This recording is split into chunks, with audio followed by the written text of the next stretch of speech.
ఇక IPL 2026 season అట్టహాసంగా ప్రారంభమైంది. బెంగళూరులోని చిన్నస్వామి స్టేడియం వేదికగా జరిగిన ఉత్కంఠభరితమైన తొలి మ్యాచ్లో రాయల్ ఛాలెంజర్స్ బెంగళూరు అద్భుత విజయాన్ని నమోదు చేసింది. సన్ రైజర్స్ హైదరాబాద్ నిర్దేశించిన 202 పరుగుల భారీ లక్ష్యాన్ని కేవలం 15.4 ఓవర్లలో 4 వికెట్లు మాత్రమే కోల్పోయి ఛేదించింది. కింగ్ విరాట్ కోహ్లీ, దేవదత్ పడిక్కల్ హైదరాబాద్ బౌలర్లపై విరుచుకుపడ్డారు. చివర్లో కెప్టెన్ రజిత్ పటిదార్ల విధ్వంసకర బ్యాటింగ్తో రెచ్చిపోవడంతో ఆర్సీబీ విజయం సునాయాసమైంది.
అంతకుముందు టాస్ ఓడి మొదట బ్యాటింగ్ చేసిన సన్ రైజర్స్ హైదరాబాద్ నిర్ణీత 20 ఓవర్లలో 9 వికెట్ల నష్టానికి 201 పరుగులు భారీ స్కోర్ సాధించింది.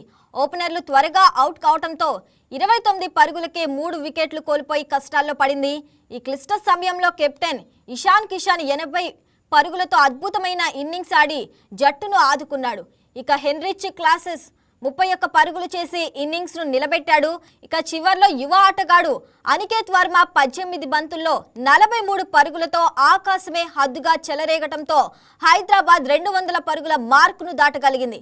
ఆర్సీబీ బౌలర్లో జాకబ్ డఫీ కేవలం 22 పరుగులిచ్చి 3 వికెట్లతో సత్తా చాటగా మరో బౌలర్ రొమారియో షెఫల్డ్ 54 పరుగులిచ్చి 3 వికెట్లు పడగొట్టాడు.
ఇక అనంతరం భారీ లక్ష్య ఛేదనలో బరిలోకి దిగిన ఆర్సీబీకి ఆరంభంలోనే ఓపెనర్ ఫిల్ సాల్ట్ రూపంలో ఎదురు దెబ్బ తగిలింది. అయితే ఆ తర్వాత వచ్చిన ఇంపాక్ట్ ప్లేయర్ దేవదత్ పడిక్కల్ విరాట్ కోహ్లీతో కలిసి హైదరాబాద్ బౌలర్లను ఊతకోత కోశారు.